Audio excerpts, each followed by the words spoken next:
Welcome to the Outer Realm with Michelle DeRoche and Amelia Pisano. Airing live on the United Public Radio Network, 105.3 FM in New Orleans.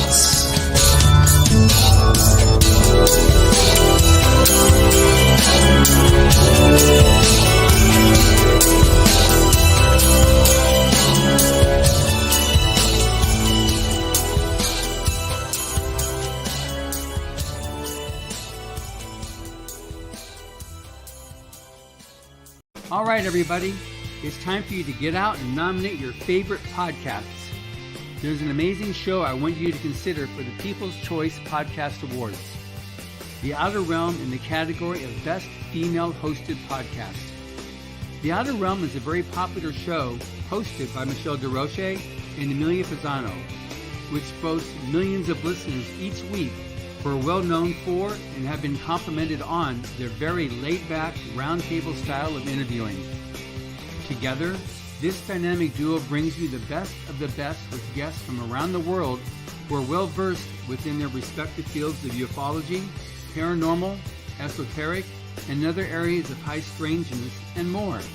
So go to podcastawards.com to nominate The Outer Realm in the category Best Female Hosted Podcast. That's podcastawards.com, and please take a moment and do it now. Good evening, everyone. Welcome to the Thursday night segment of The Outer Realm. We are broadcasting live on the United Public Radio Network, UFO Paranormal Radio Network, 105.3 and 107.7 FM from the beautiful city of New Orleans. We're fully sponsored by the amazing people over at Folgers Coffee who have been a part of our journey. Probably going on 4 years now. So thank you, Folgers. Amelia and I love you. We appreciate you so very much. Also, big thank you to Dr. Snick, the sonic surgeon, aka Justin Snicker, for his contribution of his voice and his music for the intro and outro. He's an award-winning composer of Halloween horror, sci-fi, and dark wave electronic music, which can be found on all of your favorite streaming platforms. Also, big thank you to Steve McGinnis, the artist behind the banners and logos here at the Outer Realm. Check him out on Facebook and Instagram. He also is, I guess he specializes in the horror genre, but can pretty much put anything together for you. So again, check him out. So tonight, as you can see, I am minus my bubbly little compadre. Amelia is still down for the count, sends her love, and hopefully she will be back with us next week. But the show must go on, so we are welcoming back our dear friends, host of Nocturnal Frequency Radio. You would have seen us on there, and you would have seen the guys on here before. And we're going to be gearing up for a night of paranormal discussions with a few shenanigans along the way. So welcoming to the show. Hello, guys. Shenanigans. I don't know what you mean by that. Shenanigans. What are those? You guys are darn or shenanigans. Are those like those little sparkly people in the forest or something? Sure. That's what I was going to say. Little trolls, right? Yeah. Trolls. Yeah. Wow. Or no, puckwudgies. Oh, puckwudgies. Oh, come on. Don't get me started. You know I like to say that word. That's why we're saying it. Puckwudgies. I know. It's just a ridiculous word. I know. It's I know. just, it's But kind of like it gets moped. people's attention. Moped's another silly word. The first time Moped. hearing it, you're how do you say that word? Puckwudgie? I'll be honest. The first time I heard this word, I thought it was like a swear word or something naughty. Well, what exactly is a puckwudgie? We had somebody on the show one time who said that they researched it out near like Maryland, Massachusetts way. What, Chris? You're talking about Christopher Balzano? No. No. Wow. No. This was like 2 years ago, and when he came out and said puckwudgie, I'm like, oh no, you have to say that again. What did you just say? All night I kept saying it. I couldn't help it. See, they are magical little creatures. They are, yeah. Magical little people in the forest of the Algonquin folklore. Algonquin folklore. I thought it was the Appalachians. Let's see. Well, yeah. I mean, what's along the coast? Isn't it the Appalachians that go down along Appalachians? Yeah, coast? but there's this. There's this imaginary the Bridgewater Triangle. Yes, that's right. Where these particular creatures, if you will, have been Right. spotted as far back as, natives, Native Americans, Indians have. They're the ones that coined these. The Pukwudgie, in fact, as far as I know, they coined the terminology. They're evil little trolls, I'm not vicious, big on trolls. vicious. Yeah. Trolls and gnomes. I really don't like gnomes. Anybody who knows me knows I'm not a fan of gnomes at all. So they're just mischievous. Uh, Have you guys ever seen the video? I think it came out of Argentina or Chile. mhm. And it was filmed by the police in that area, and they saw this. They were zooming in, like, "What is that?" And they zoom in, and they're speaking, of course, like Latin American, and they had like it was a freaking gnome, and it was sidestepping across the street. That was it for me. Yeah. I'm just like, no, no, no. Like you hear about it all the time, but more so in Scandinavian countries. And this freaking thing was just popping across the road in a sidestep with a stupid little gnome hat on. I'm not even freaking kidding. And it's just like, oh my God, they're on my part of it, like my side of the planet. This is not good. I do remember seeing a video a long time ago. Right. And I'm not sure if it's the same one as you had seen, but these kids are playing outside this. I don't know, and it's at night and dimly lit, Right. and they're going. All of a sudden, they look and they see this, like, it looks like a little gnome walking, with a little hat. Yeah, I was doing one of these, like just Yeah, across the street. It's yeah, just like, and they're like taking off, frightened. yeah, It looked so realistic, and I mean, let's face it, there are little people out there. there are. There are. Was that? I don't know, but it was, it was pretty convincing. Apparently, it's big money. There are people who actually will like dress up and you can hire them to be your garden gnomes. And apparently they get paid really well. How much do they cost? much Why they you want cost? the job? You want a job? Here's a I job. know. Come on. I want to we're- hire one. You want to You hire can. one? Yeah. Yeah, you can apparently, and they make really big money to be like a garden gnome. I don't know exactly what they do, but I just want them no. to scare the crap out of some neighbors. That's all. You have to look like a darn gnome. I know a person, maybe two, that look like gnomes. Mhm. It's just like, no. One used to fancy taking pictures of himself, sending it to me. Not those kind of pictures, just really like a gnome, because I hate them that much. I was just like, wow, that's great. And I don't know why. I don't know why. They're wiggy little things. And I'm just, hate's a strong word. But but yeah, let's just say I would not want to share space. When the girls and I were in Romania, they thought it would be comical because in Mhm. Romania, it must have been Year of the Gnome, because there were freaking gnome statues everywhere we went. So I Wow. thought it would be funny because we stayed in this villa near Bran Castle, and they would line up these gnomes outside my door because I would open it. Can you come out? This big wraparound, porch sort of thing, like it's just beautiful. And I opened the door, like down, and like, somebody's gonna die today. But he really has a death wish. So it's 2 stories down.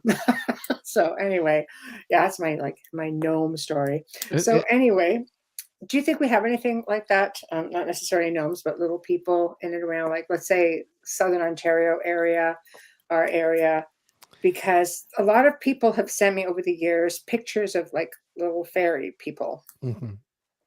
And Burlington was supposed to have fairy people. Yeah, Burlington has No comment. has quite a lot of interesting people. Yes, no,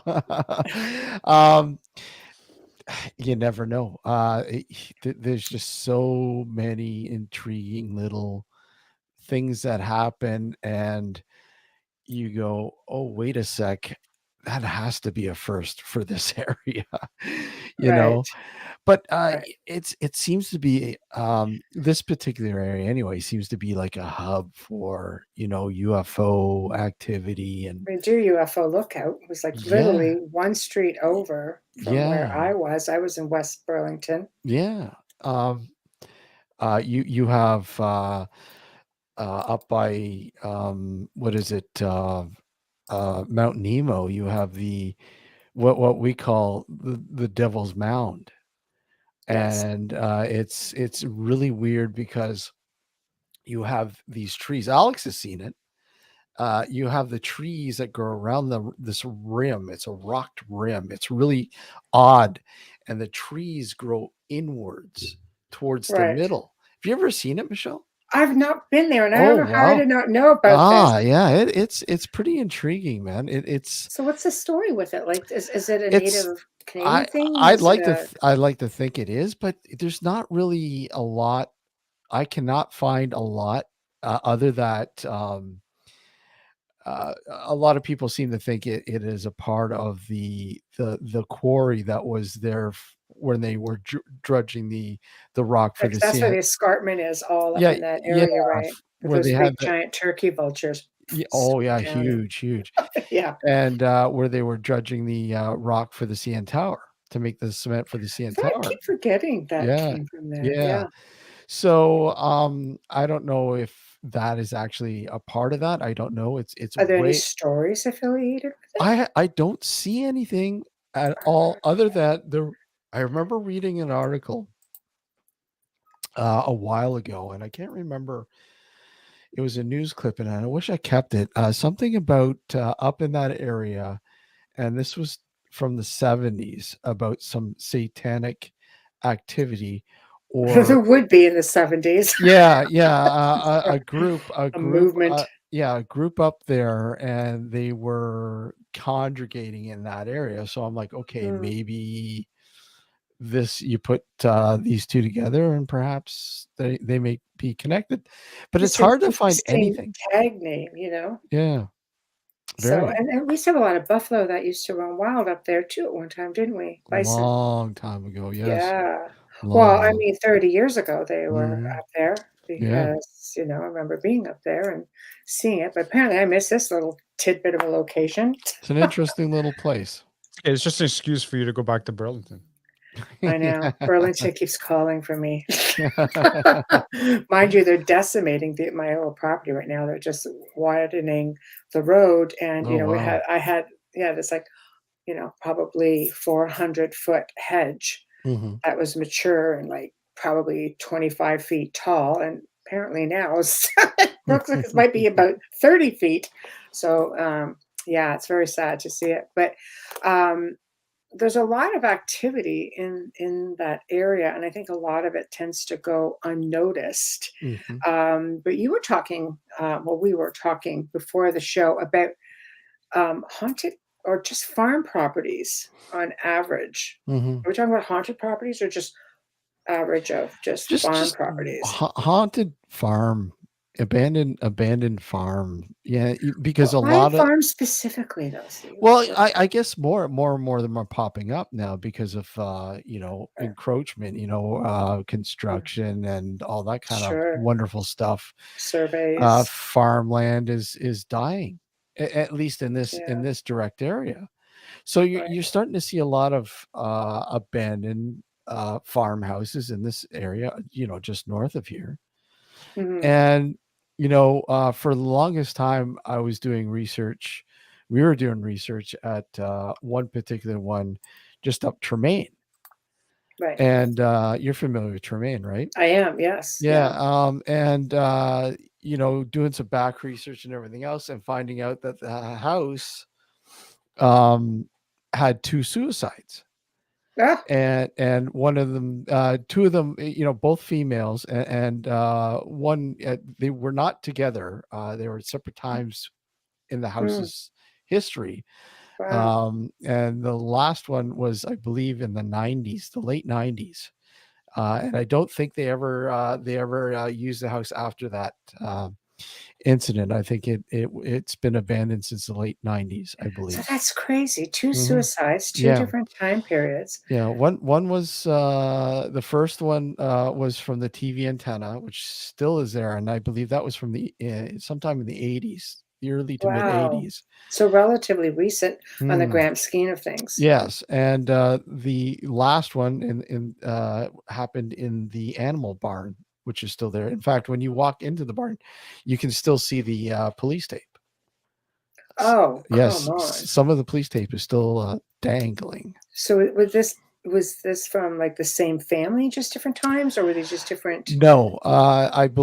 I believe, because what happened was, is it CN or CP Rail, one of the two, bought the properties, bought Mm, a whole whack load of land up there, and they they were sitting on it relatively because they figured, okay, well, this is probably going to get us some money later on down the road right. for development or whatever else. So the existing houses, they leased the houses out to people who would want to lease them for the time being.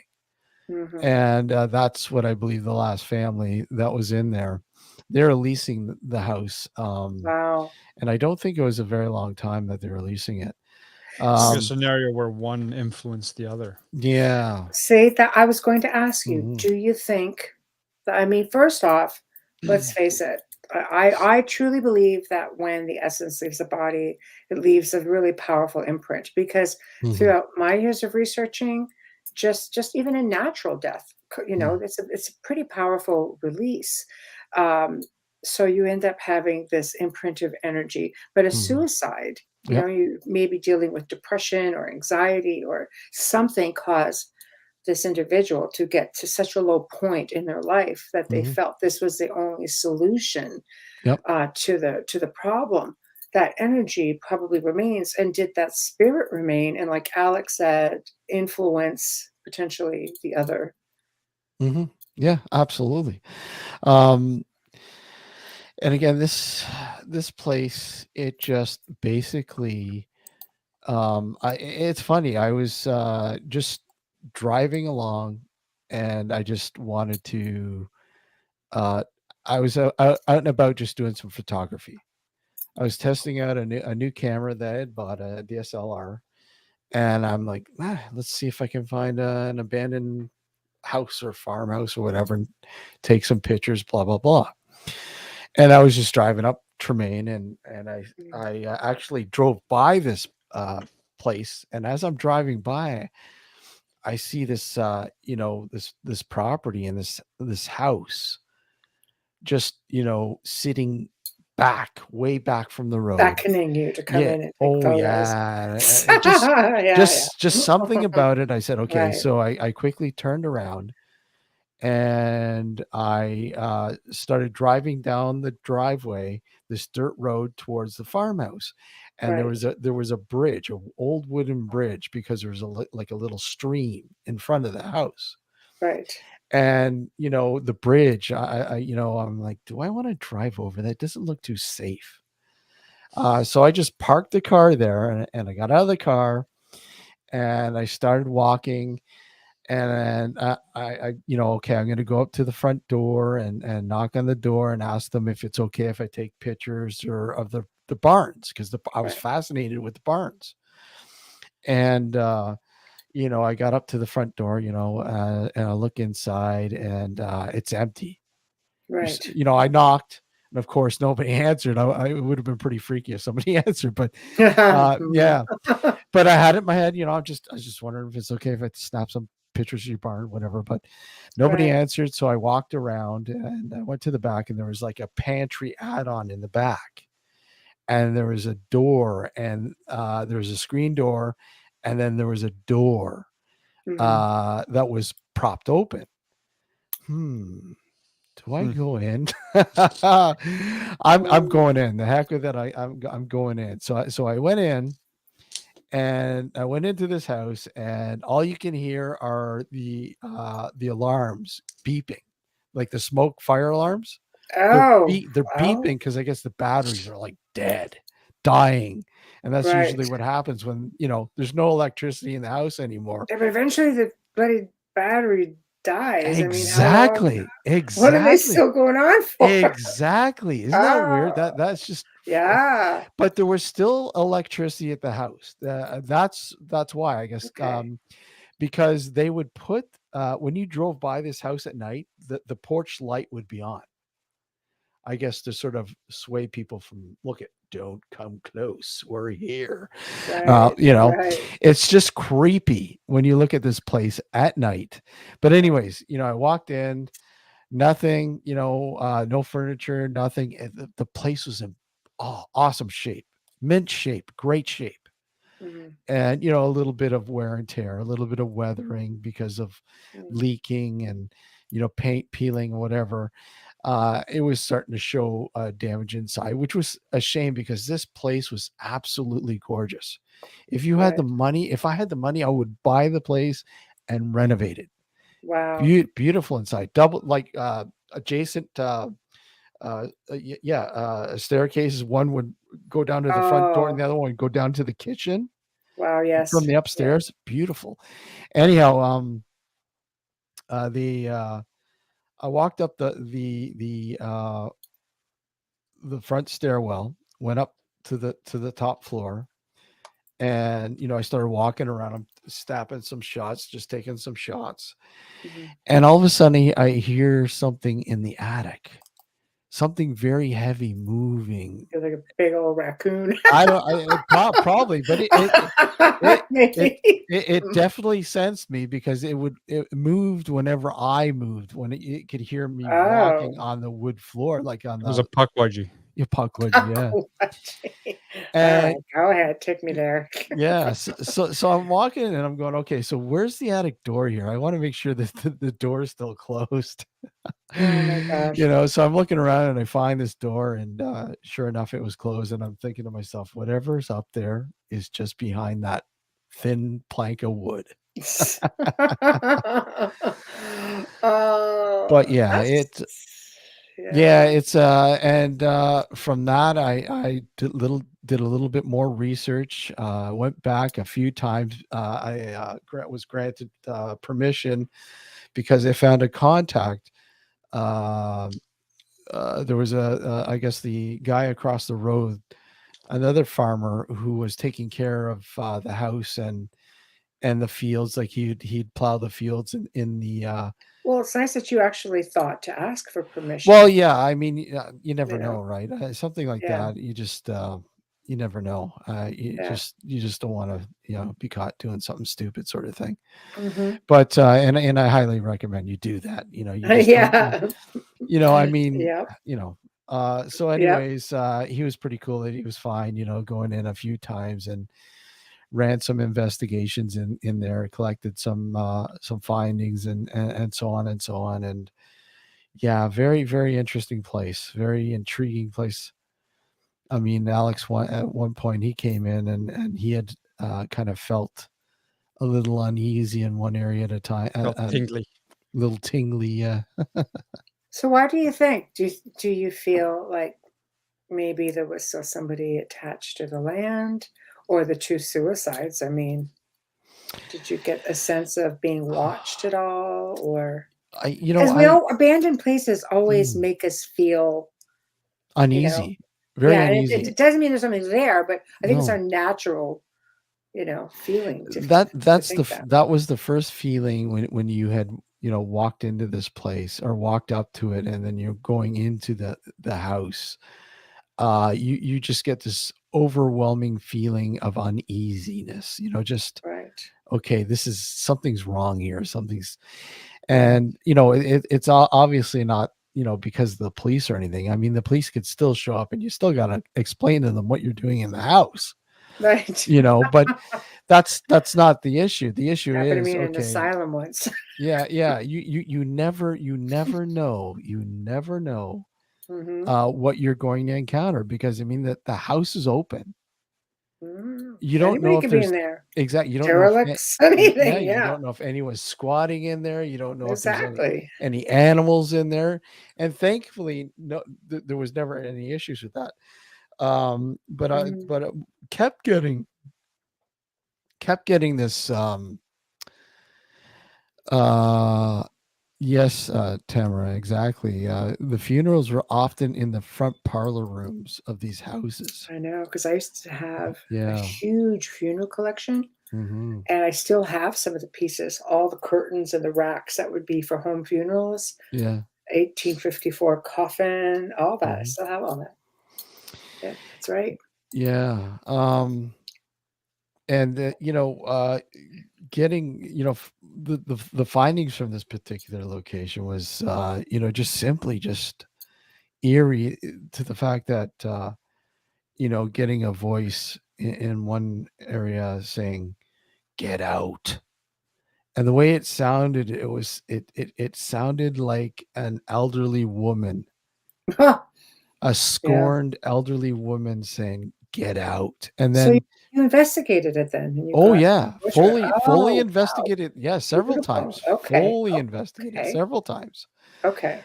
In one particular time, I was walking down the front stairs, and in the audio, you can hear Steve. Somebody saying my name, and I'm Don't like, you hate that when "Oh, they yeah, name you? It yeah, feels very no, personal. it's wait, I know, wait, I don't know your name. What's you know my name? Why don't I know your name? Yeah, Like tell me right, what's your name? And of course, they never answer you. But yeah, it was just right. really really eerie. It feels so personal when Very. they name you personally because you know Mhm. they're following you. Yeah. Like, they're watching what you're doing, they're Mhm. watching your interaction, with whoever is there with you, Mm. because otherwise, it's not like you go around there calling yourself by your name, so how would they know, Exactly. right? Exactly. People don't think of Exactly. things like that. They really don't. Might have been the So big name tag on this back that gave it away. Yeah. My name hello, my name is Steve. My name is Steve. My Just name is call Uh, my Steve. name. yeah. Say my name. Say my name. That's Say my right. name. Yeah. Yeah, say that a few times. So, Yeah. it's happened to me many times in my life, Mhm. and it does, not a lot unnerves me, but there's something that's about being called out. It's happened to me so many times, and sometimes when you least expect it. Like when I was in Romania, same said villa actually. Um, Melissa and I were bunking in one room, and we had a couple of other friends in another area of the building. And it's like 7 o'clock in the morning, some ungodly hour anyway. So I don't do it well. So I'm sleeping, and right in my ear, there's a male voice, and it goes really loud in my ear. Michelle, it's like that. So my instinct is fight or flight, and I'm going to fight, especially at 7 a.m. Yeah. Hauling me from his bed. But I turned around because I thought it was Melissa. And now Mhm. Melissa sleeps like she would sleep through a freaking freight train coming through the room. So I don't know why my instinct was Melissa. I should have went, we know it's not Melissa. And I look, she's like dead to the world, like literally pardon the pun, but she's out cold. And I'm sitting here just like looking around. It's 7 a.m. It's like spooky gnome, maybe, but it's just like, Wha- you know, I Yeah, don't know. it's I, Yeah. I don't know. And like I said, I've been watching a lot of explore like a lot of exploring, and there's one in particular, Gareth there, who's an urban explorer in Wales, who Right. who does a lot of stuff in abandoned mines and stuff like that. But Ooh. I've been watching a lot of old farmhouses, and some, especially over there in the UK, some of them are just like fully loaded still. They've been left, and all their belongings are still there. The pictures are still there. So Uh, why? Yeah. and to me, it's fascinating to think that what happened, why, like I do, I understand people just die, but nobody comes to collect this stuff. No family No, members, no nothing. but it depends. Some people go very mysteriously. Do Yeah. you, do you do you know that I believe it was the Dodge family who Mhm. had a summer home on Manitoulin Island, believe it Yeah. or not. And it was a cabin.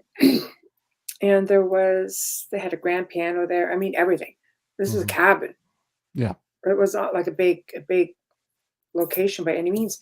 And one day, now this is a story of the folklore that was told to me Yeah. because I used to, I mean, I grew up north, so I used to go there quite a bit, right? It was a beautiful island. And I had friends who lived on the island.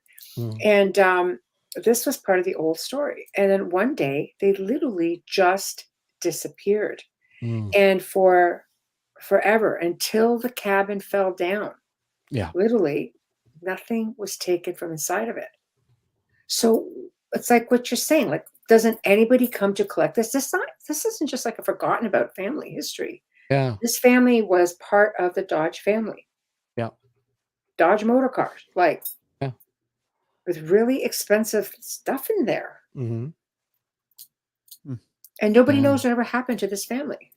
It's Well, like there was still food on the table. you gotta wonder what actually happened to the family, how they disappeared. Yeah, exactly. But that's what intrigues me about these places. The stories. I mean, it's just amazing. You Mm, know, I've seen some of these houses that you know, you think you've seen it all until you've seen some of these places in the middle of nowhere mm, left as is, and you sit there and go, what, what kind of condition were these people in? Like mm. psychologically, it just didn't. I just don't understand, and I think that's what it is. It's That like, wasn't me just saying. I don't know about that. Joke. yeah, Yeah. exactly. Yeah, Yeah. No, I agree. To be in that sort of a situation to where to the point where you either have no family or nobody cares enough to come back and retrieve some of your items. The Dodge family, this was again really sad. I say it's aliens. And I say that because uh, I'm gonna add a little bit more to since we're talking about this. You're familiar with the Sault Ste. Marie area? yeah, Okay. As you go up there, there's a town called Wawa. In between Wawa and Sault Ste. Marie, yeah, because Wawa's way up at the top, and there's mhm, this crazy highway that goes way up there. I've done that highway at the most obscure time of the morning, and come down to like two moose on the road just staring at me. And I'm in a 300 ZX thinking, Mommy, as they're stopping, they're staring at the car. 20 minutes. I had to turn off everything and just sit there and hope that this big bull doesn't take me off the road. Anyway, I know someone who used to drive truck, and he okay, came up to this diner. And I'm almost thinking I know this diner because I've been in this area before, like a few times. And he came in, it's probably just before midnight, and he walks in, all the lights are on because it's like a trucker diner. People just go, they eat. There's food on the grill, you can smell it. There's music playing, like the jukebox is going, food on all these tables, nobody to be found. yeah, Cars yeah, in the parking lot. He ended up calling the police and saying, "Look it," like he's like, "I'm getting out of Dodge for real." Like he goes, "I'm not sticking around to see what the problem is." Like he walked around the property a little bit on the front, and he, trying to look for a sign of life. There was nobody, and he just said, "You need to come out here because there's food on the grill." I don't want to see this place go up in smoke like you got to fire grills at the back, right? And that was it. And he just took off. Where the heck did everybody go? There's still food on cooking in the back. yeah, yeah, See what yeah. I mean? Like It's aliens. yeah. Like, I don't know. Well, Call me hey, crazy, but you never know. Anything is I possible. don't know. Anything's Maybe they possible. shifted to a different reality. Why Yeah, hell? Yes, yeah. maybe. Why not? Time Yeah. slip. Why not? Anything's possible. Anything, and that's what intrigues me the most. Hmm. Trying to understand something that just doesn't make sense. Sure. I agree with this. Think sometimes families can't face going through a lost family member, or sometimes they were the last family member. Yeah, I agree with that wholeheartedly. You know, if they passed, for sure. Like, Yeah. you know, and then you get those other ones that are on the flip side, just get rid of everything the next week. Bring You know. bring in the dumpster. I know. I know, it's terrible. I am extremely fascinated though by a lot of these disappearances. I know Joe and I did a show on the Gray Zone one time, and we talked about time slips and portals, and there were stories of people walking out of their house. When I researched this, I couldn't believe it. People walking out of their homes, walking around the house to the backyard, and they're in a different time. Like same space, but completely different time. Like things outside looked different. Yeah. They couldn't see, you know, like this individual had children playing in the back. There was nothing. There's nobody, different time. Neighbors were different. Houses looked different. And they walked back around and came right back into their own time. Yeah, it's strange. Like I said, That never happens to me like that. I know that's It's just, it does happen. There's a woman who, right to this day, currently has a reward that she is offered if anybody can get her back to her own time. This is something else that we found for the show, because she just woke up one day, okay, and she was, I don't know how many years ahead, but a different time, different pair of pajamas. Her apartment looked different. She went to work. The building wasn't the same, but she instinctively knew where to go to work. Her fiance of 7 years, non-existent. His family, non-existent. And she's never been able to get back. Nobody knows who he is. This is like, you know, the love of her life, right? Ready to get married.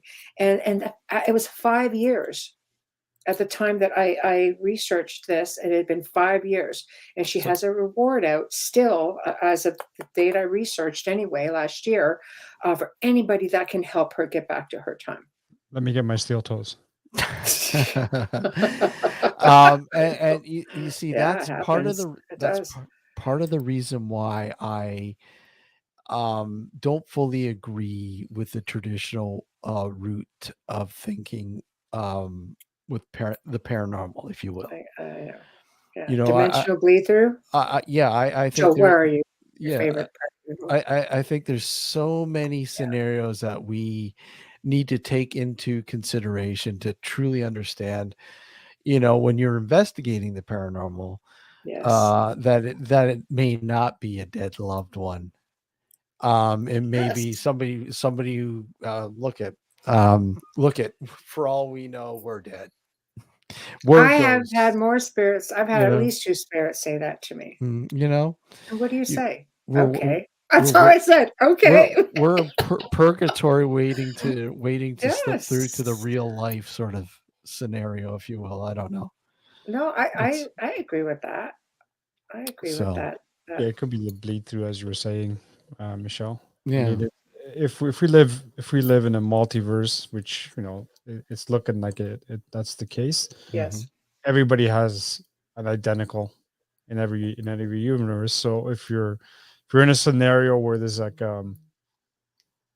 cross contamination, for lack of a better term, you may come across someone that you know, but in the other universe.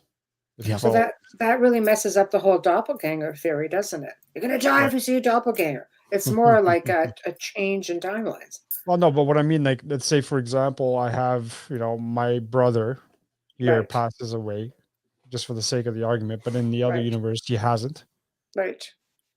And I get to that sort of cross contamination zone, if you will, and I all of a sudden get an EVP of my brother saying, "Hey, but he's talking to the other me in that universe." Yes. You see what I'm saying? Got it. Yeah. No, So absolutely. it seems like it's the ghost or the spirit of my brother that I'm communicating with, when in reality it could be It's someone just from another that, you know, version. yeah. So, and this is where they look different slightly, apparently, because a lot of times, and people will say, "Oh no, that's demonic," because their clothes are, sometimes it's that their clothes are too big, or the hair just looks different, or their eyes don't look right, or this is a big theory with a lot of people who Mhm. deal in the paranormal, whereas essentially maybe it's just they just look different, just different time altogether. I had this strange little like. Have you ever had like a strange incident that just didn't make sense? It made All sense, the but it time. didn't make. But I It's mean, my life. I remember Yeah. one time I was walking up to work and years ago, and I was on this it was probably 3 o'clock in the morning, Mm, and because I had to start at 4 in the morning, I don't know, whatever. And I'm walking up this sidewalk, and the road is hardly used, obviously, that time of the morning. And there's nobody on the streets. There's the street lights on still, obviously. The sun hasn't cracked open. 3 o'clock in the morning, so right. you get it's dark, and across the street at the time was just a big open field with a few trees, and there was this old cabin, just this old hut cabin sort of thing Mm, that I always wondered what it was for. Just why is it still there? Just makes no sense at all. But I'm walking, and all of a sudden I see this person appear in front of me in the distance, walking towards me. And as the person get closer, I could start to see, that he's wearing a long dark black jacket, whatever, and he's got those I forget what they call them. The Jewish Orthodox people use them. Those type of hats that with a wide brim and the tall middle okay, part. yes. Well, I forget what they're called, I but get eludes me as well, and yeah. and he had a beard, and as he got closer, I could see he had a beard, and I couldn't really make out the facial features, but I didn't want to stare. I didn't, you never know what this guy, what's this guy all about, sort of thing. But Mm, um, just before we were about to cross on the sidewalk, he veers off towards the road, crosses the road, and gets on the other side of the road, and then walks into that hut, hmm, and that was it. And it was just so weird. Okay, there's nothing in that hut. Why is that guy walking in that hut? And I kept watching. I mean, what is the guy going in there to take a piss or something? Like Oh. honestly, I'm like, what is this guy doing? It didn't make any Right, sense. So, right, but it wasn't an outhouse. It was just a shack. I'm like, right. is that guy living in that shack? It just seemed like an odd incident, an odd event. You know, Yeah, uh, um, that's yeah. a This is a guy dressed so well like that, and going into that hut that was ready to fall apart, just very weird. that's it is. So, again, it leads me to wonder, is it maybe an imprint, a Mm, replay, a exactly. 'cause it seems out of character, for one, Yeah. you know? I don't know. There's so many theories out there. I tend to lean a lot to it's funny, because with all the television I've done, Mhm, people just always expect me to think like I think a certain way. mhm, It takes me a long time to undo the paranormal television that I've done, but I actually, think quite differently along the lines of much of it. mhm, I do believe in multiverses. I mhm. do Yeah. believe, in a lot of interdimensional beings and time slips and all the logical stuff. And because of that, I mean, let's face it, the universe is a pretty crazy place. There are Oh, portals everywhere, absolutely, vortices absolutely. everywhere. There's stargates. There's just, I mean, people can walk into a cave and next thing you know, they come out. I mean, I've had guests on the show say, "Oh no, we came out in this entirely different ecosystem," Mhm. and there were aliens, and I'm just sitting there going, like a portal or something. They're like, "Oh, maybe," but we just walked through a cavern and through this tight little corridor and next thing you know, we're just someplace different. So I'm thinking there's so many different possibilities. Why do you think, and not to mention the fact that we ourselves are a very powerful individual when it comes to psychokinesis, telekinesis, telepath, being telepaths, things like that. Why do you think people lean to the paranormal so much as the solution for what's going on in their lives? Because that's the easy way out. Mm. You think? Well, It's I don't pretty know if it's the obscure, easy way out, Well, but because I that's mean, so isn't, pardon my French, but isn't religion obscure? Don't And get that me was started. used That's for how another whole long? other show, For man. how- I Yeah. know that, but what I'm saying is how long Yeah. how long was that used for to explain away Oh, everything? 100%. Right? It's the Conditioning. easy way out. People Yeah, it's like when we conditioning. don't understand something, and I'm not talking about highly educated people here, because they dedicate their lives to learning and researching and experimenting and so on. But Yeah. to the lay people, it's the best way. We don't have the understanding that someone who's dedicated their entire life to science has. So when we try to, when something happens and we don't understand it, it's got to be paranormal, or it's Mm. got to be that, or it's got to be this. It's Well, the easy way technically, out. paranormal is unexplainable. Outside Right. the normal, It's yeah. an It's obscure, an umbrella yeah. term, right? It Right. encompasses so much of everything that you cover on your show and we cover on our show. It Mhm. covers ufology, it covers Yeah. cryptids, it covers a whole Right. slew of different phenomena. It's just when most people hear the word paranormal, the first thing they go to is ghosts and spooks and specters and demons, Yeah. what have you, Mhm. right? But I mean, it's Mhm. really something that encompasses a whole wide range of things. Yeah. Mhm. Still haven't got a special terminology for burritos though. No, That's gotta leave that- definitely unexplainable in my Yeah. world. yeah. I don't understand it personally. You know, but- We gotta get you out to a burrito place. And, oh man, no. yeah, I know. Really? Okay. We're gonna team up with Amelia and drag you out there. I'm adventurous, but I have my limits. We'll make So- sure your burrito has a ton of cilantro on it. Oh. You lost me there too, man. Killing me. Yeah, see, there you go. No. Maybe if there's alcohol involved. Yeah. I want to taste the burrito then. So, oh gosh. Yeah. Yeah, so I do find that it's easier for people to lean towards something otherworldly than trying to, like in my case, I spent 20 years working, trying to work with people with what goes on up here when they're going through something, Yeah. trying to teach people, no, you really are in control. And I think you're projecting energy. That's what the shows don't want to hear. No, God, no. Psychokinesis is so fun, but it's a lot of times it's what it is. Some people would consider it's poltergeist activity, which is a projection of energy, right? And it's easier for somebody to think, no, there's something really malevolent in the house. Mhm. Well, I mean, I believe in malevolent beings. I believe in malevolent human spirits who are Yeah. caught for whatever. There's a lot of different reasons why they remain behind. But I also believe that we are pretty, as human beings, we're pretty powerful people when it comes to energy. Absolutely. We are energy. Mhm. We are. So why do you think it's so hard for people just to see that in themselves? Well, humans, are the belief system is about tangibility. It's if it's outside our senses, it does. It doesn't exist.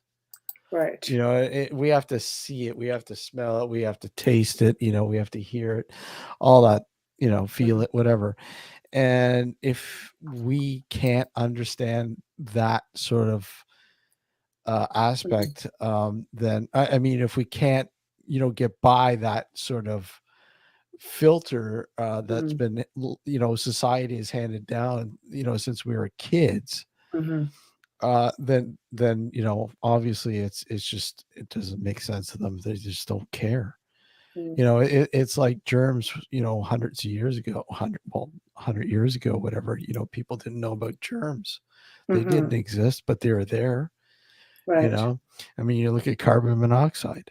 Ah, You know, which is a carbon. really big thing, Mm, in the paranormal as well. People don't even realize it. carbon monoxide. You look at Yeah, electromagnetic frequency. yeah, yeah. You know, and still that is so elusive to many.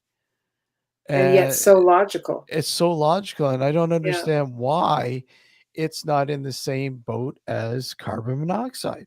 No, It's not. I It's completely agree. you know, it may not be as lethal as carbon monoxide, but it can be very lethal to some But it, people. it creates so much Yeah.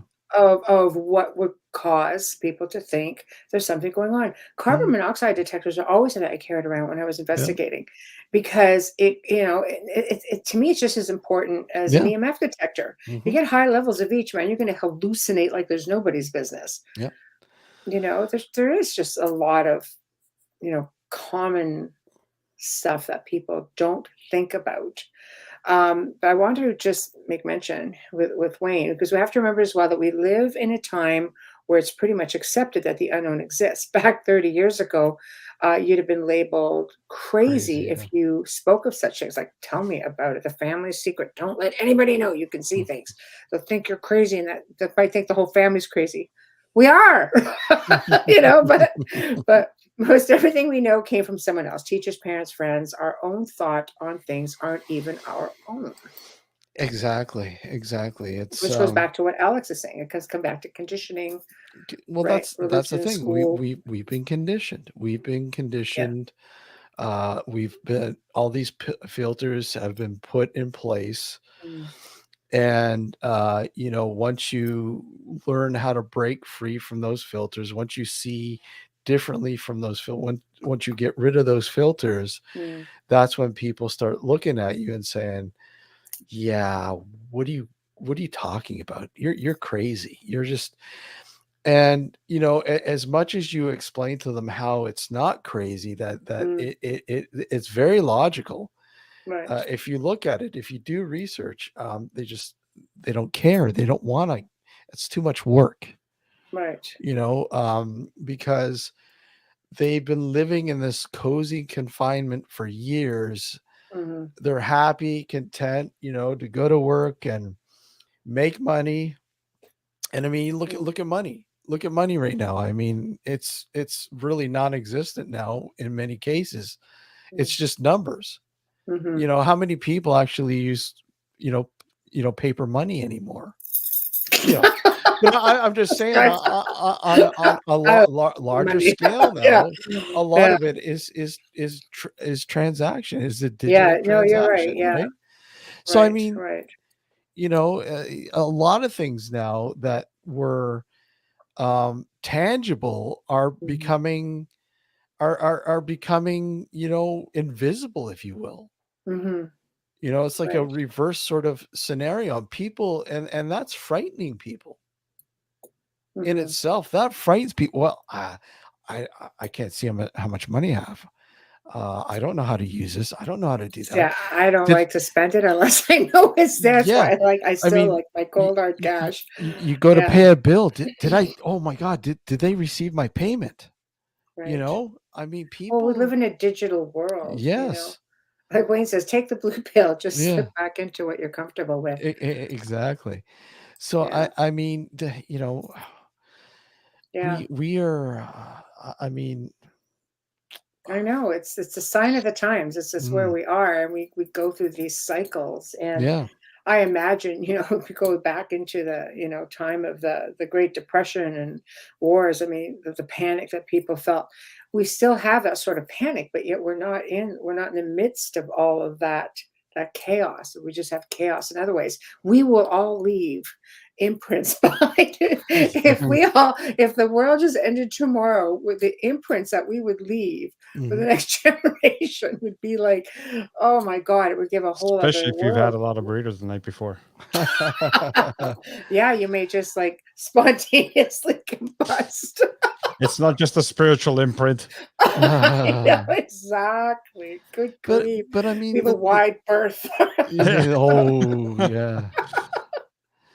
But I mean, Uh, the main thing is, you know, no matter what, I mean, we are made up of energy.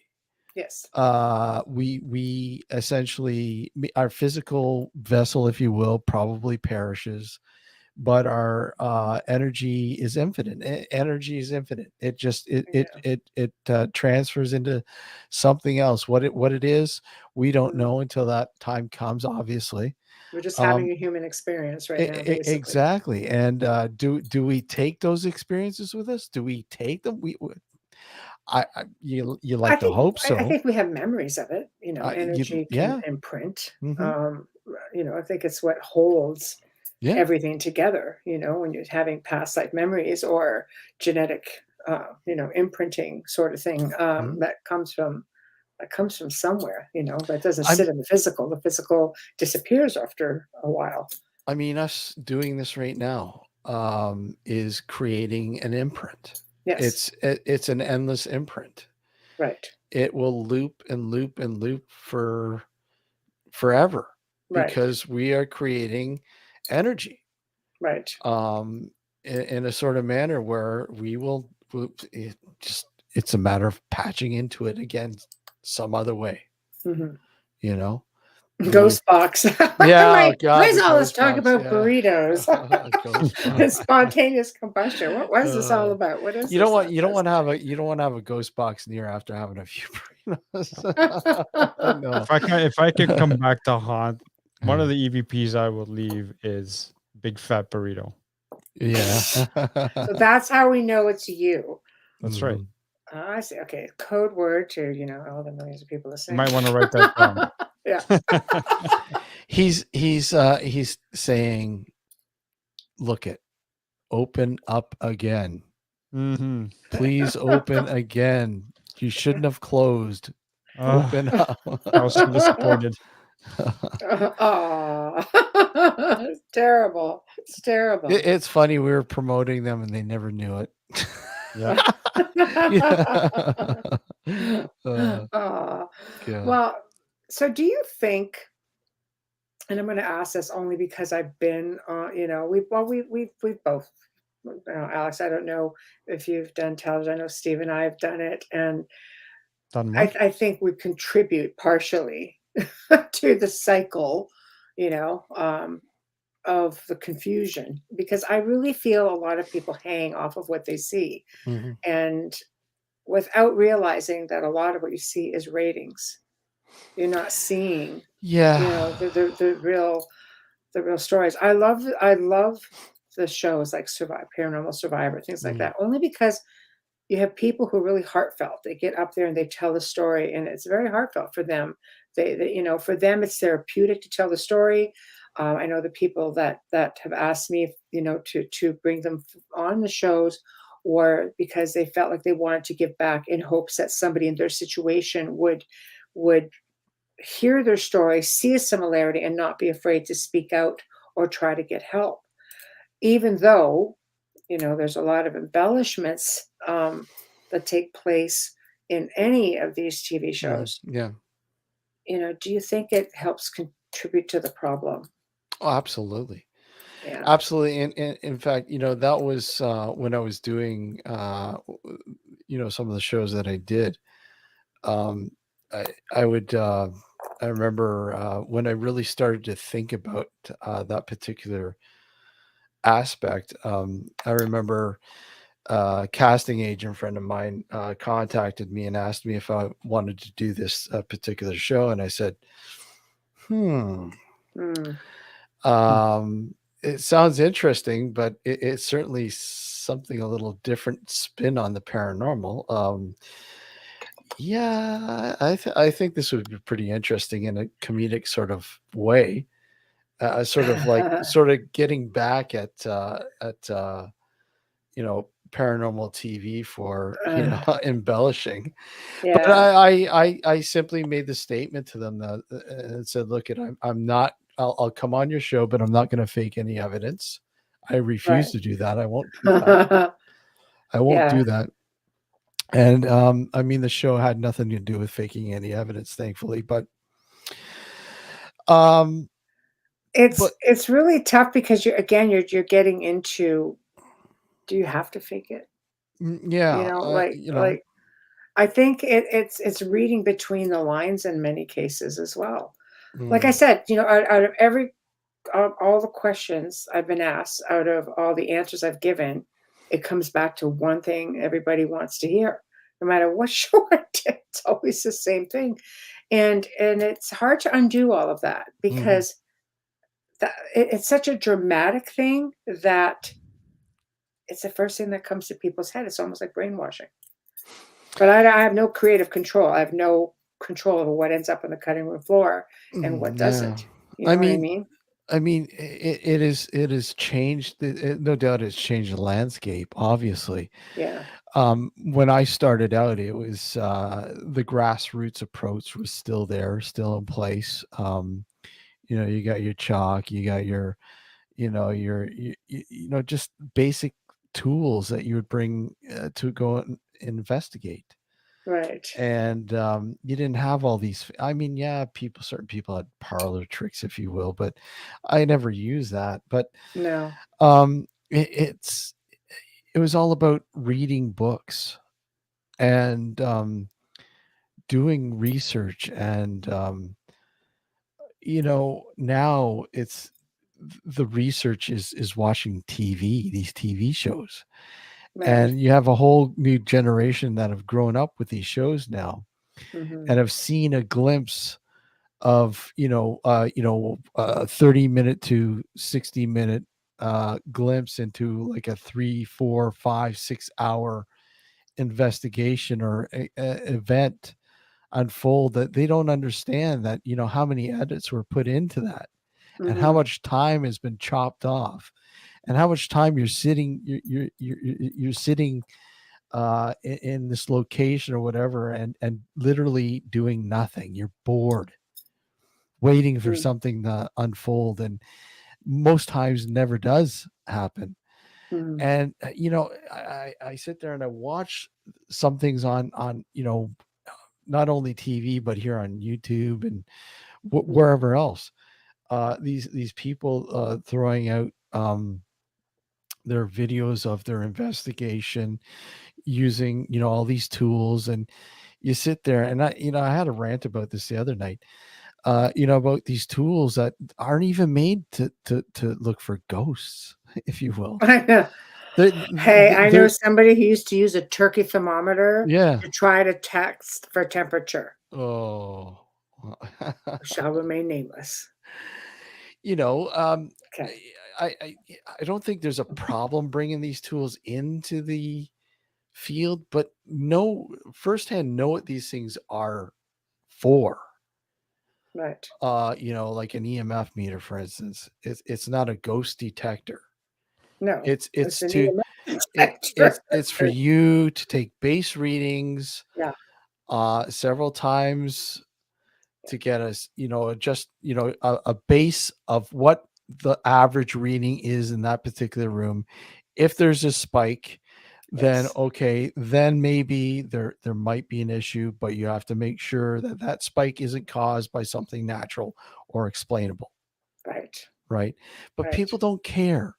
They got this ghost box. They got the ghost box right next to this EMF detector, and the EMF detector's going off crazy because the ghost box is right there. It's Just, feeding its energy to the to it's the like thing, and going up to the you know, electrical panel and yeah, yeah. yeah, Oh yeah, my yeah. God, it's lighting up. Okay, quick. Was that you? Can you do it again? And of course, it goes off again. Oh, can you tell us what your name is? And the ghost box, Frank, Yeah. Yeah. I just I know. I think, I once had a researcher say some of the best tools that you can use during an investigation is a pencil, a piece of paper, and good old common sense. I thought to myself, yes. yeah. I I mean, mean, I mean, I think if you know how to use the equipment, for sure.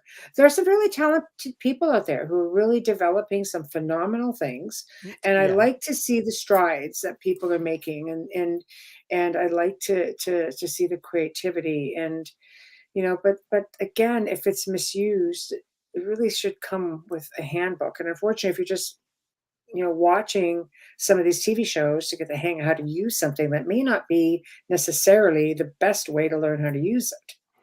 Absolutely, and that's the problem. A lot of these tools that these people, you know, build and experiment with and get some interesting findings with, they're totally twisted. As soon as somebody else gets their hands on it, Yeah. oh, can you make me one of those? They make them one, and then all of a sudden they take it out and it totally misuse it and throw it there. Oh, look at, I got some evidence.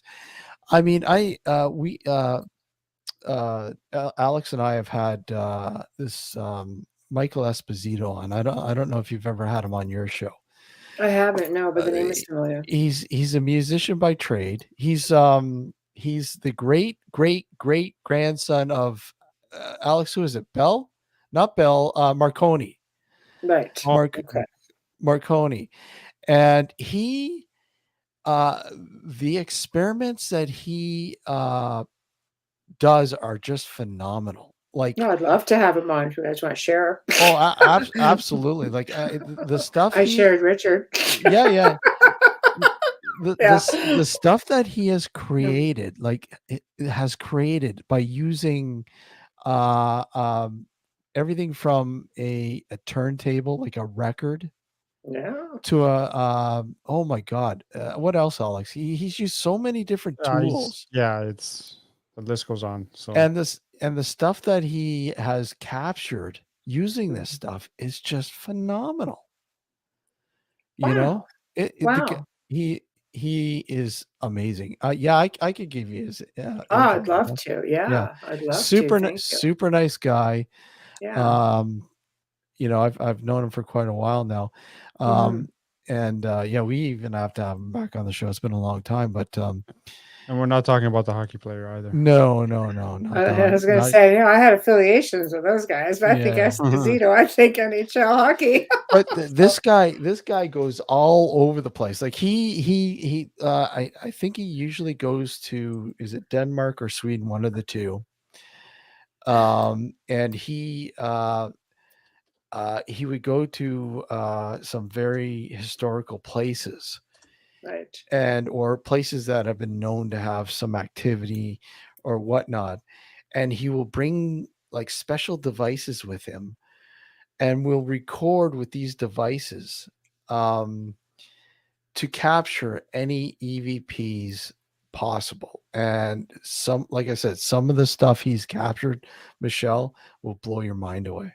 Oh, I'm all Yeah, for it. yeah. I've It's always been my favorite part of research has been Mhm. the audio recordings Oh yeah, above absolutely. anything else because it's just it's such a curiosity because it's a wide range Mhm. of things that you can be, what you can be experiencing. Like I said, time slips. Like I Mhm. said, look at Mhm. all of these experiments that he does. I am a fan of the ghost box in the right conditions. Oh, absolutely. I mean, I don't You know, discount it. I don't yeah, discount it, but the problem is there's too many people out there that just really don't know how to use it properly. Just yeah. like a lot of tools. Well, that's exactly it. For me, like I said, I've always had pieces built. I knew Frank Sumption. Yep. I have Yep. one of his boxes here. Mhm. And what was fascinating to me about him as I was getting to know him, Mhm. because he was a best friend of one of my best friends, Mhm. and he said, everybody thinks I built this for ghosts. He goes, I didn't, and he would share all kinds of recordings. He goes, I built them for aliens. There I you was like, go. damn. Can you tell you how I felt at that moment? I'm just like, what? It never crossed my mind. And I don't know why it didn't ever cross my mind. But I had in turn had a really sophisticated one built, and Mhm. I could fine tune it to the point where it would filter out a lot of the background. Like it didn't do any of that. Yeah. And, I love using it in places where there's not a lot of FM signals. I remember doing a location with just a regular box, and there was like one radio station only, and the spirit loved music. So I would say things like, "Oh," I said, "Did you like listening to Old Blue Eyes?" I wanted different genres of music because it was, Mhm, like I said, one station, middle of nowhere. mhm, All of a sudden, Frank Sinatra comes on the box. It says, "Oh, what about the King?" Elvis comes on. "Oh, what about those Fab Four?" Just tag words. "Oh, mhm, Beatles came on." mhm. Like, what are the chances that you would have all these different genres? I mean, I went from country to rap to blues to you name it, and I would get snippets Yeah. of that, Mhm. right? Yeah, It's it interesting. it is interesting, and, you know, but it's amazing how you can capture, y the best kind of sort of scenario where what I enjoy, the most is not so much what you expect or what, you Mm, kind of expect listening to audio or whatever, and finding that gem, if you will. What I find even more intriguing is going through, some material and being surprised right, by something that just, "Whoa, how did I miss that? What? How?" right. It is like, "Oh my god, you gotta be kidding me. This is phenomenal." How did I And miss that the first time? Yeah, yeah, right. um, Do you think, um, because we evolve as researchers, that when you do go back and look through old, you know, evidence or old recordings and you catch something, it's just, you develop an ear for it or an eye for it? absolutely, Yeah. absolutely. It's really weird because, in the beginning when I first started doing this sort of audio aspect of this, it's just, play it loud and you'll hear anything. No, God, Yeah, no. right, That's not it at all. You right. you really have to have a controlled environment when you're listening to the Yes. audio, and especially, I mean, most people would say, "Well, I preferred analog over digital," and you I'm had that diehard like that too. you had that battle for years, and, Yeah, I do like analog, don't get me wrong, I'm but s I yeah. but I do really enjoy, digital now because of some of the recorders now, that they've come out with, Mm, are just phenomenal, yeah. just blow me But do you away. not find them sort of, like, tingy compared to Not at the all. not anymore, No, right? like I'll, take, what I enjoy using is a Zoom H4, Right, and, bringing that sucker out, and it's just phenomenal. It's just right. so Mhm, crystal clear, and right. you don't get that tinniness or tinginess or whatever Yeah, you because don't to me, get it's that. like using a digital camera and a Polaroid, you know what I mean? Yeah, yeah, Like, yeah, just like, I Yeah, don't the know. bonus to that recorder is that if something comes around and attacks you, you can use it as a weapon. One of those Uh, recorders. Yeah. yeah. Yeah, yeah. Uh, Yeah, I don't know. I love being able to capture sound. I think it's just extremely fascinating, um, compared to, I mean, not that photographs aren't cool, but I guess, again, it's one of the things you have to be careful for or careful of, pareidolia, yeah, absolutely. orbs. Yeah. Oh, orbs. Oh god. Oh god. Wanna chime in?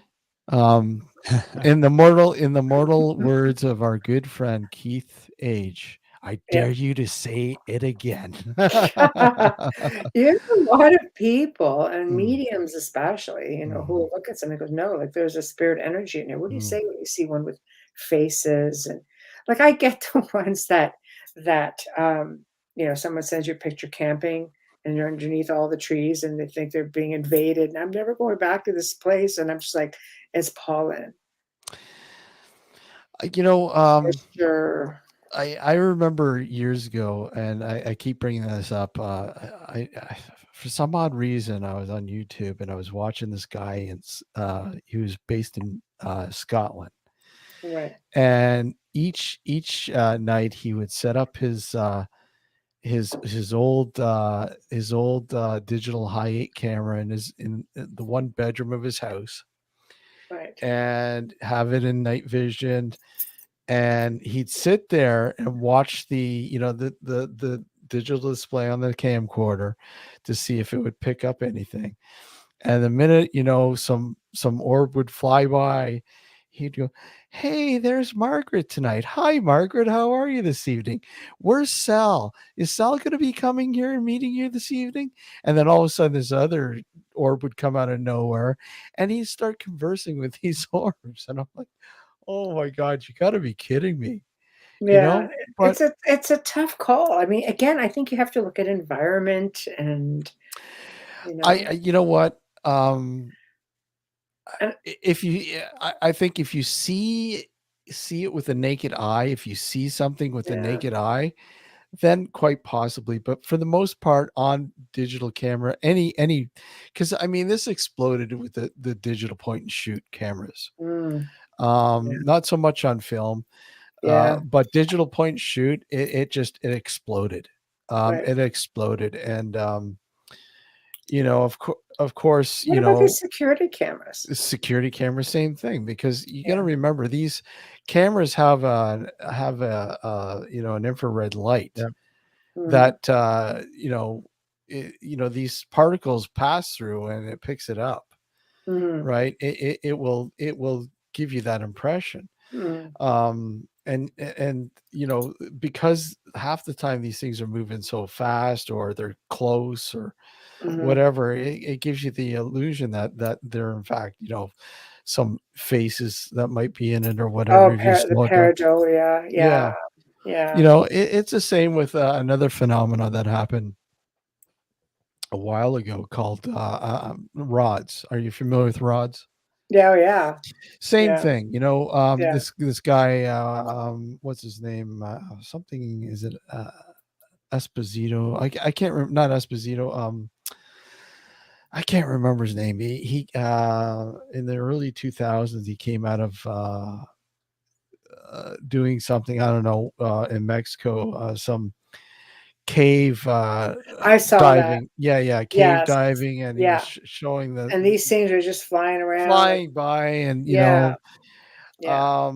I remember doing some experimentation on with using the same cameras, and getting the same results, and going, wow, I can't believe but people are buying into this. Mhm, It's right, quite clearly it's insects, mhm. because when you slow it down to a point, you see the insect and its wings. Well, you're out in nature too, Yeah. you know what I mean? Like, some people have captured some I've seen interesting ones, Mhm. where they're, maybe in a location that night vision catches it. Yeah. I mean, you got something this long that Mhm. just kind of goes it's sort of like, "Wow, it's cool." But it's like but unfortunately, you can't it's not like it's really difficult to light up video unless you are frame by frame, Mhm. and then you really have to try to catch it Yeah. midway. It's just this is, again, why it's so hard with video and photography and why I still prefer audio, period. Yeah. I think that's our best chance of getting anything tangible. I mean, do you remember the old the photo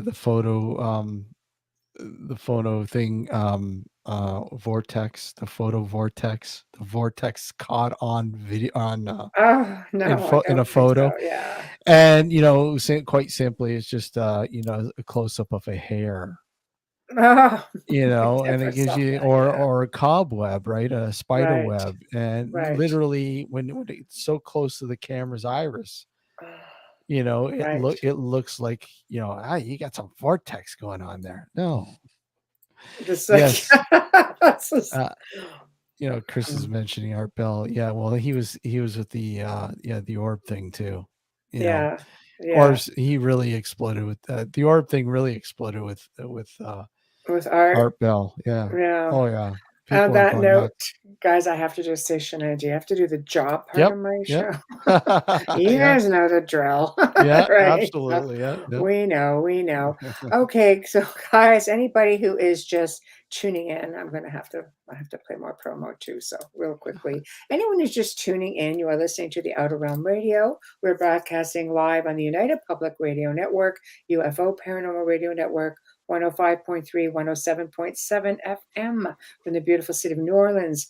We are fully sponsored by the amazing folks at Folgers Coffee. So thank you, Folgers. We appreciate you and couldn't do it without you. Also, big thank you to Justin Snicker, Dr. Snick, the Sonic Surgeon, an award-winning composer of Halloween horror, sci-fi, and dark wave electronic music, who can be found anywhere that you prefer to stream. So, example, Bandcamp, Spotify, iTunes, Amazon.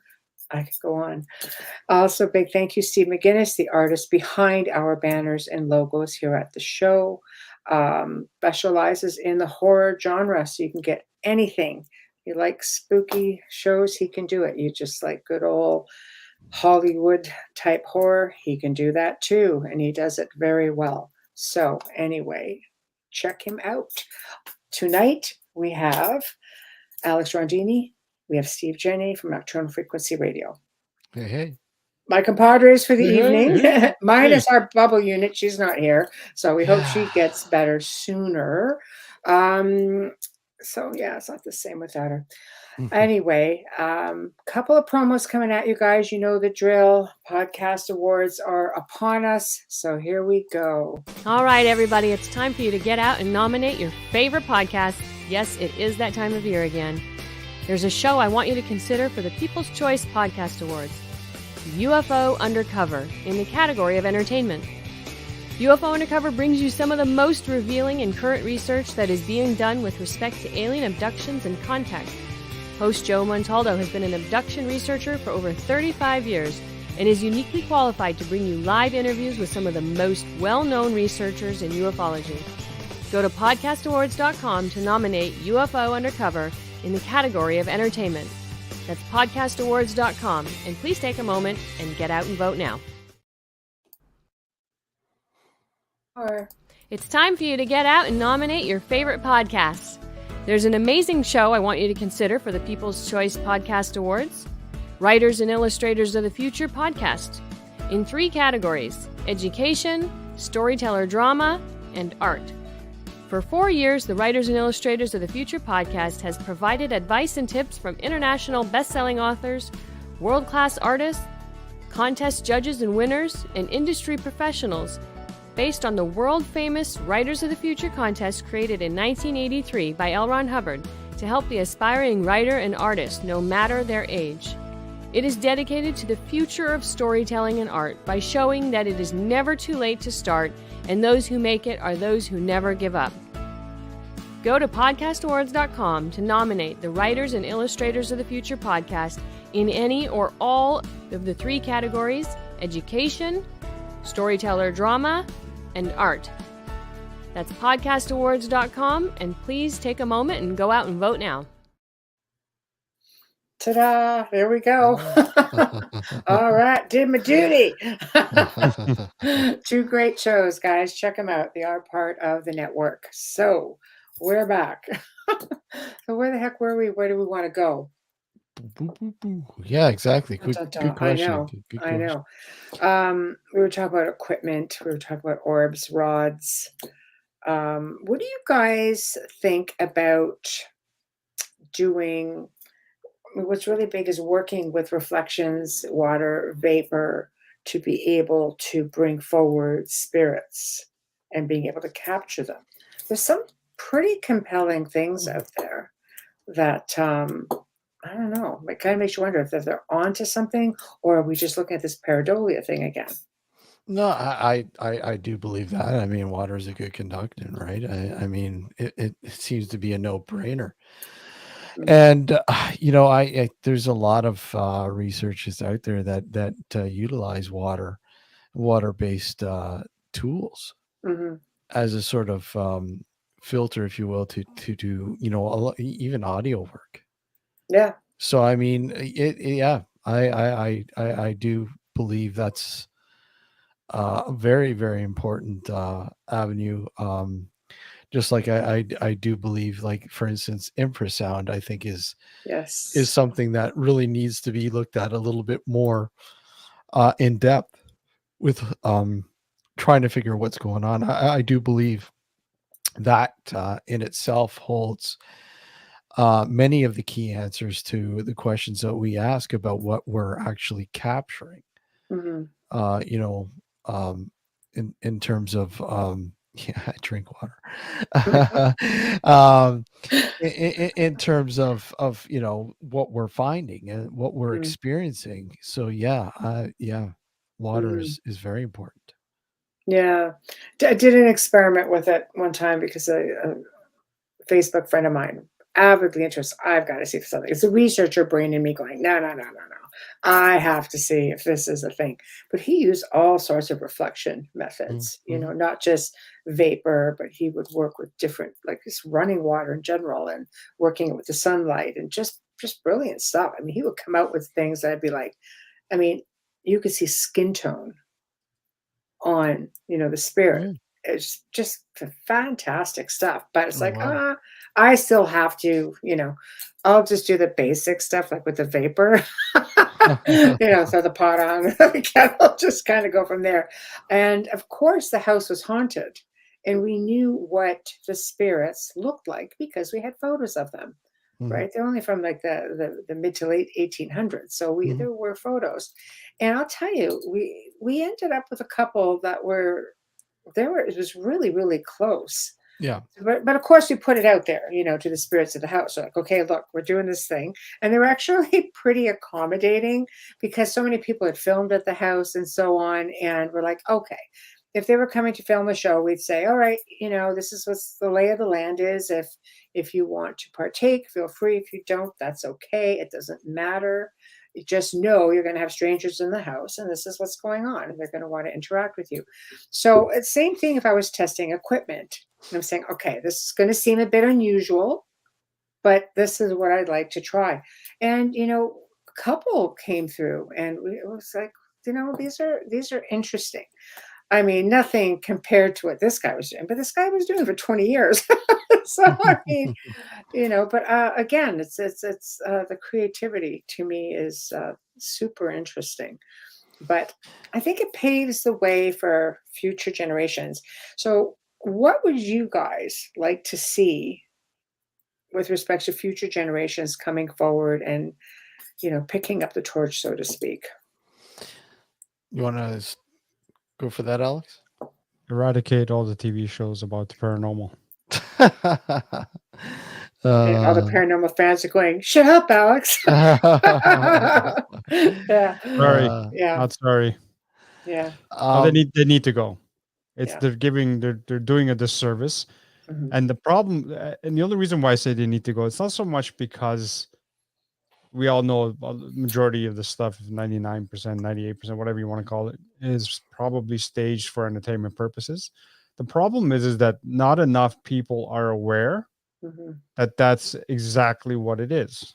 mhm, It's entertainment. And they take it to heart mm, and they go out and assume that they can do like everyone else does without putting in all the effort that needs to be put in.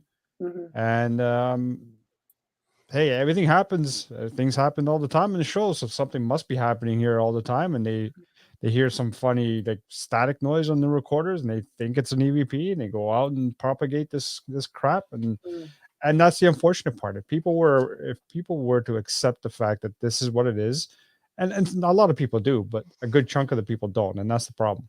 mhm, mhm, yeah, yeah, I agree. I would further it by saying a lot of stuff online as well. Yeah.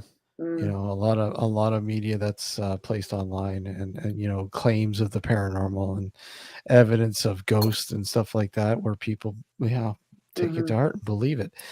I think people, if they're serious about doing this, and serious about furthering, um this thing that we call research and investigating the paranormal, if you will, to do the research, to do the legwork, to experiment, find your niche and run with it, and try to further it. Try to further it, especially if you're a handy person.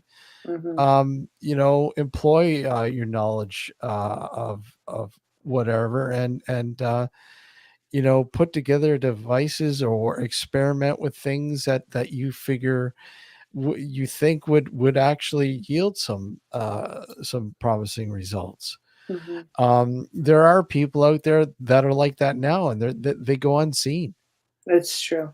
and it's sad because they're the ones that people should be watching and looking up to, not these people on the TV shows. I almost Mhm. said his name, but one of the names, but it's you We just all know who you're talking about. yeah, it's you know d- you, you gotta it's Use your own research yeah, besides that. your own Don't try research. not Yeah, to use someone else's yeah, research.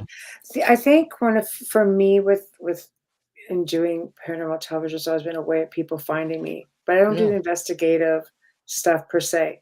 And I have had more people find me and reach out to me that I've been in turn able to assist over mhm, the years. yeah, Um, but I don't do that other like, I don't do the research type of it, and I mhm, know there's a lot of it.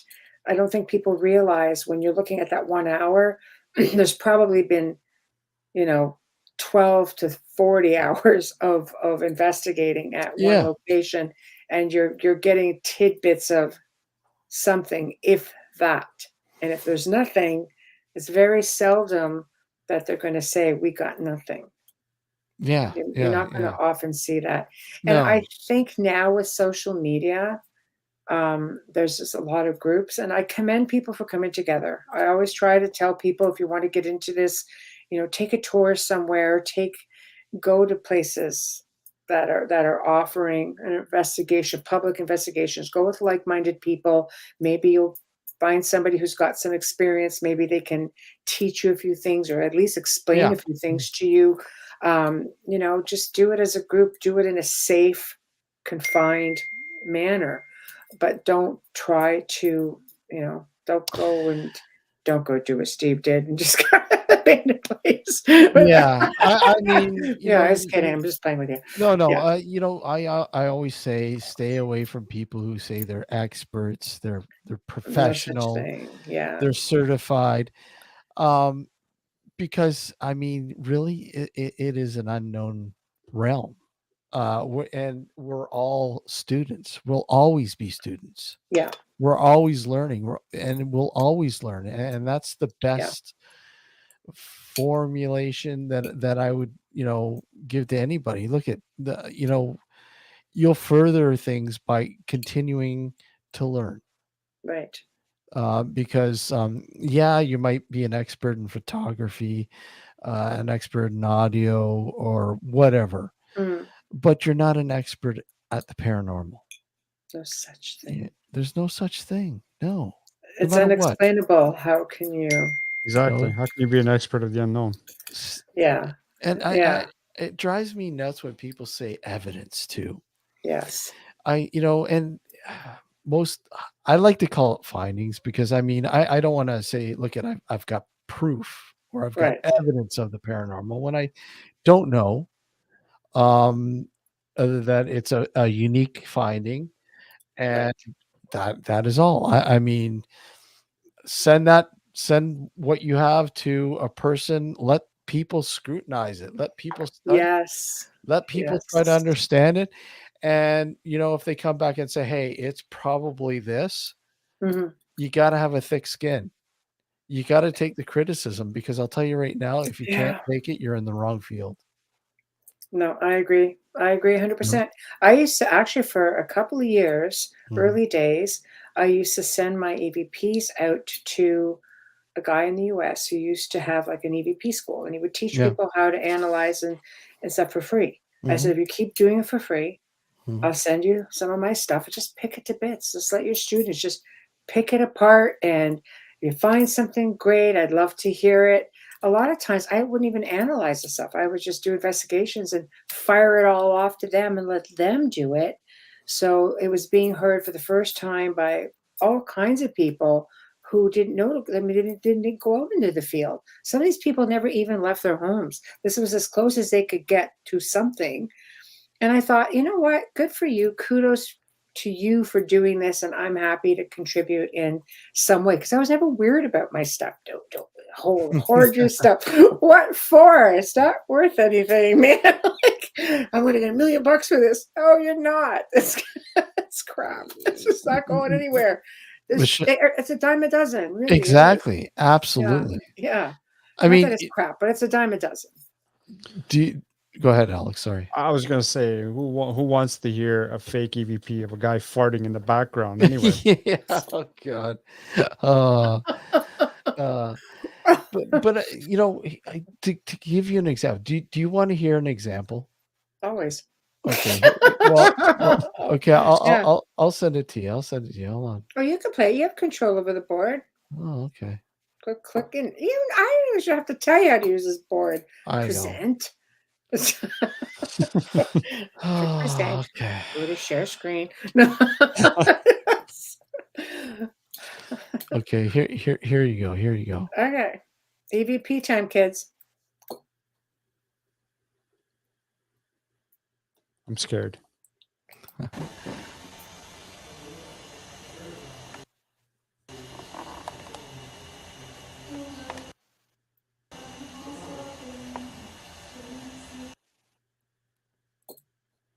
Why is it doing that? It's your computer. Oh no. Or I'll find it our end. What the heck? Okay, Uh, I don't think that's the right one. That's why. okay. Hold on here. Hold Okay, because Chris is getting to that point. I was not going to lie. I had too many rum and cokes. I just want to spank somebody. on. Get in line, Chris. Uh. It's that kind of show. Okay. Here we go.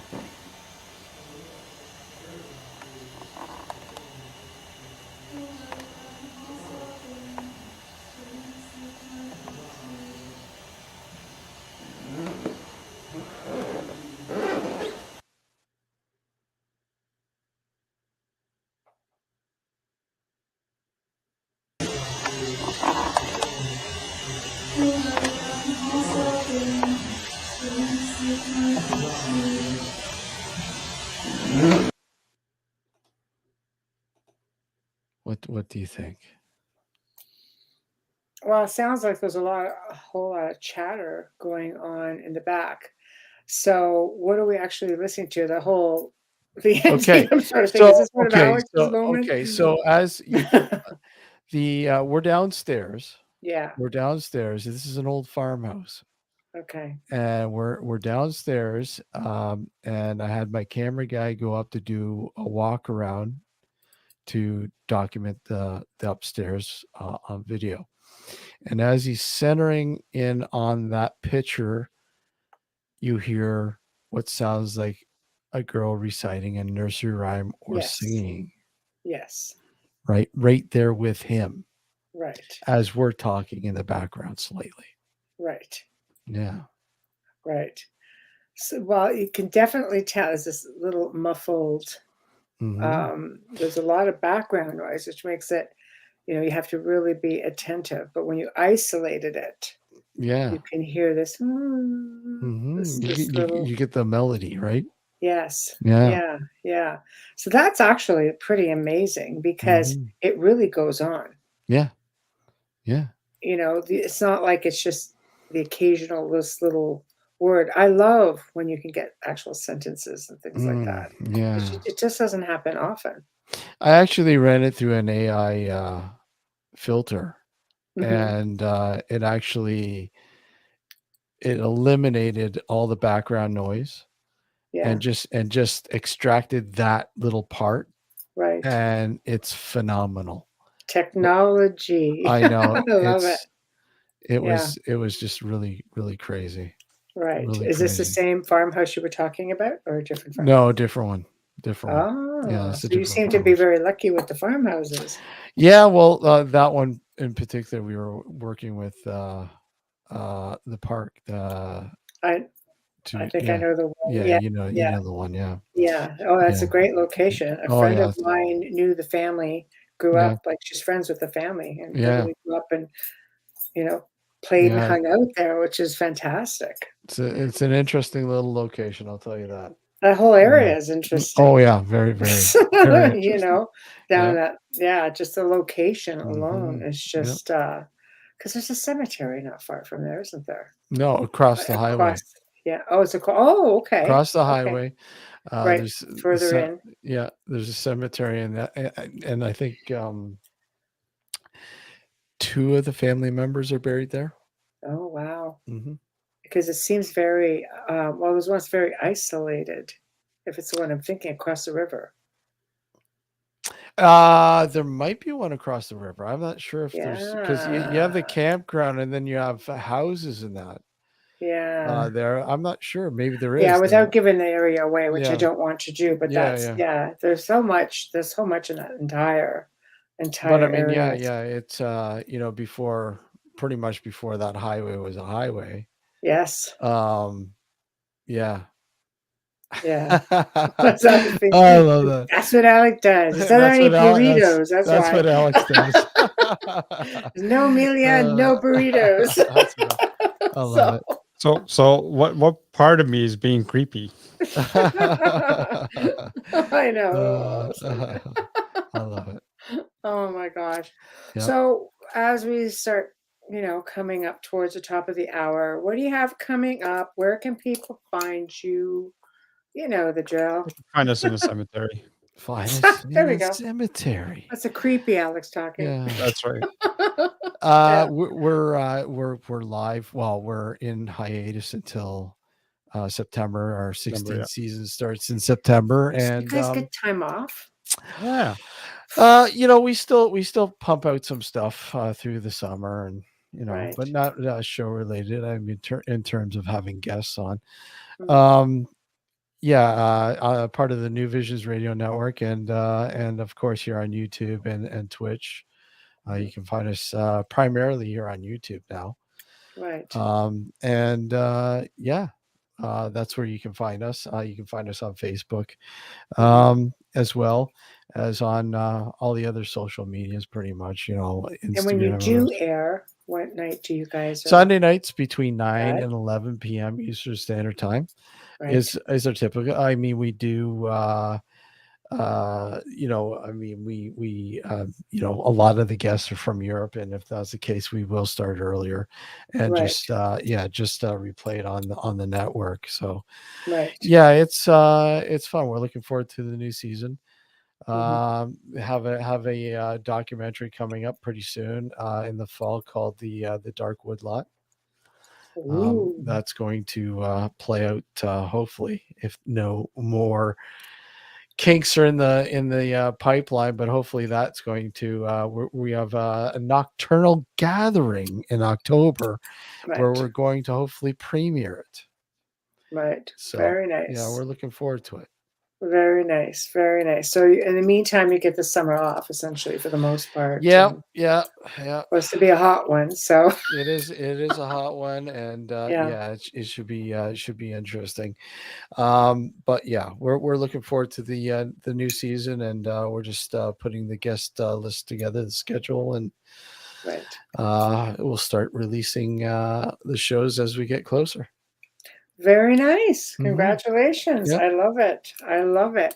Well, thank you guys for Well, thank you. Oh, a pleasure. We'll do it again, maybe in and around the time as you get ready for the release. You want to come up and hype people up for your event? Sure, absolutely, I can absolutely. be the creepy guy in the background. Okay, you creepy guy. You just sit there and shows. It's looking at my phone, by the way. It's like the bah humbug. Get rid of those yeah. shows. What Yeah. dimension are you part of, Alex? I'm Come not on, saying let us all because, know what dimension are you part yeah, of? if I say where I'm from, then I'd have to take care of some business. It wouldn't be the first time. That's right. It wouldn't be the first time. Right. So I mean, I'd rather not say. That's when he gets his big fat burrito. Yeah. All right, burrito boy, that's it. We'll do this again because this time Absolutely. make sure Amelia will be a part of it because I know she's Yeah. just like, I got a few FMLs tonight. It's like, still ahead. My head's got a pulse. I'm done. It's like, oh, okay. So And of course, we'll have you guys back on the show as well. We always we love having hanging with on, you so- guys. It's a lot of fun. absolutely. So It's a lot of fun. we'll have to do a live on location, Yeah. a live on location show. Those are fun. Yeah. They can be.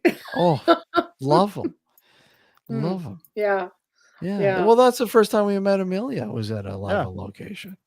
Oh, is that right? Yeah. It was fun. Yeah. Tons Yeah. of fun. Well, you know what? You never know. You Never never know. You never, Never say know. never. Never say never.